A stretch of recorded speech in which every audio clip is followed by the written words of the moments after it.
Old Forester 1920. This was my first real bottle of bourbon whiskey. This comes out of Louisville, Kentucky. The only other bourbon that I've really had or whiskey that I've had besides this or before this was a very tiny Elijah Craig bottle when I turned like 21. Bought that at the ABC store. Just really wasn't a fan of it, and I was just like, I don't know why people like this. And I don't really know how I got into really a deep dive into this besides Bruzel. So shout out to TJ and their team, because honestly, if it wasn't for them, I probably wouldn't even be really making this video. This one bottle led to over 30 other bottles of whiskey, and I'm gonna be showing you all my whole collection throughout this entire series. The name of this series is In Liquor We Trust. So let me know what you all think of the name, as well as if you want this to be on the main channel as you're seeing here, or if you want this to go on my secondary channel. Just let me know in the comment section below. I just really want to know y'all's feedback on this first video. At the time I purchased this, it was September 24th, 2024.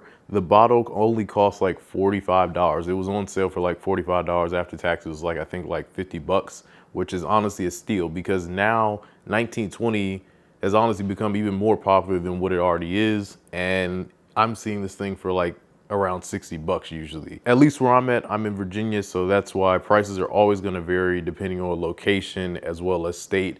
And sometimes this bottle isn't too hard to get. You can get this in most retail stores. By retail stores, I mean like most liquor stores are gonna have Old Forester in them. I'm still learning about mash bills as well as bottle and bond and everything.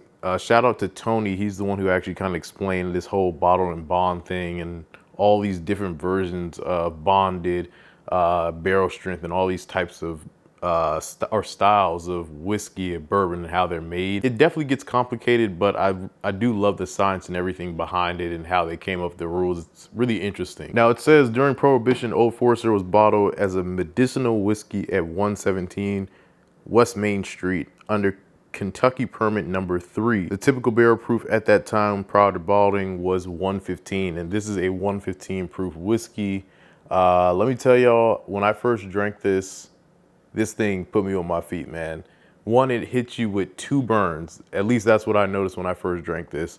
The first burn was like, oh wow, that's definitely got some proof to it. The second burn, you felt that thing go down to like the chest. But after the burn, the aftertaste is honestly phenomenal. And as you can see, I'm almost out. I actually need to go buy another bottle. I'm waiting for it to go on sale in my area.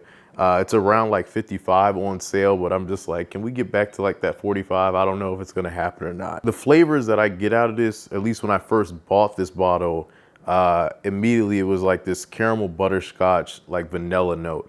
Really good, and it also had like that oak note as well. Like it kind of tastes like, you could almost like taste like the oak barrel. It's kind of crazy to say that, but you could taste it. 57.5% alcohol content, and size of 750 milliliters. This is the standard size in bourbon whiskey. If you don't know, now you know. I did look up some other notes on the aroma as well as what other people get on the palate. So some people say for the aroma, they're getting dark chocolate, thickened caramel, maple syrup, seasoned oak spice. For the palate, they're saying you get dark caramel, nuttiness, graham crackers, like sweet graham cracker. Now that this bottle is pretty much almost gone, it's kind of crazy what the oxygen does to the bottle.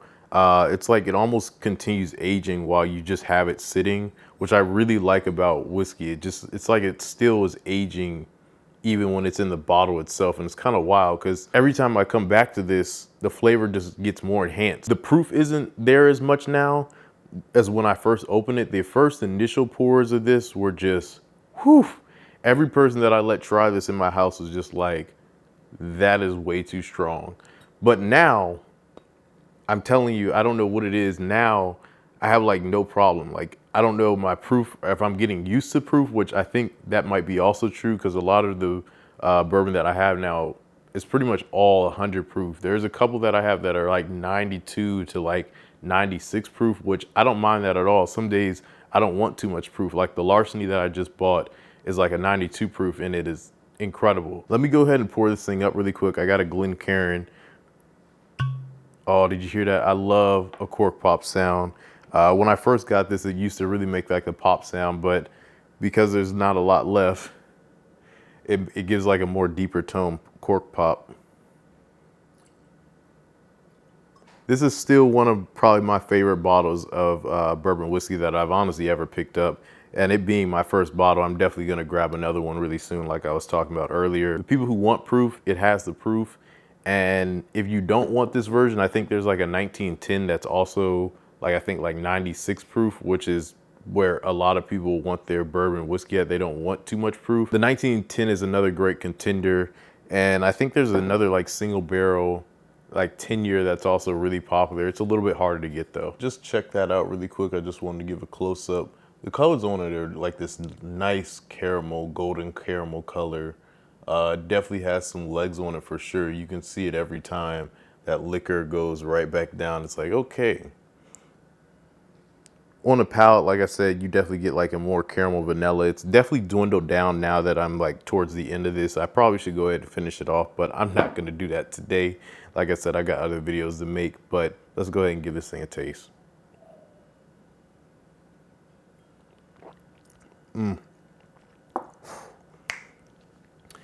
Oh man, it's something about like now I get so much more like the oak barrel. And there's the proof. Every once in a while, the proof definitely still hits me. No matter what, once I get over like 118 proof, I'm like, all right, I'm feeling it now. I don't know how some of y'all handle hazmat. I haven't even ever had a hazmat yet. The closest I've come to hazmat was like a 129 proof Frey Ranch, which is delicious though. That'll be for another video. It's like a corn-based whiskey, really, really good. But this one specifically, I get dark caramel, vanilla, and it's very oak forward now. Before, I didn't get as much of the oak, but now it's leaning more into the oak, and I actually really like that. What's crazy though, I feel like I am getting a somewhat of dark chocolate note to it though now. It's really weird. Like, it blows my mind how the flavors can change just over time while it just sits in the bottle from when it initially started, which like I said, I love that about these bottles of whiskey that I have now. Now that I have like over 30 bottles, it's like I can go to different types of whiskey and try different things and come back to one that I wasn't really a fan of before. I really enjoy that. But let me know what you think of the Old Forester 1920 in the comment section below. I'd love to hear what you have to say. Let me know what you think of this series in general, if I should keep doing it. Because I smoke cigars too, I think it's gonna go well. So until next time, guys, peace out.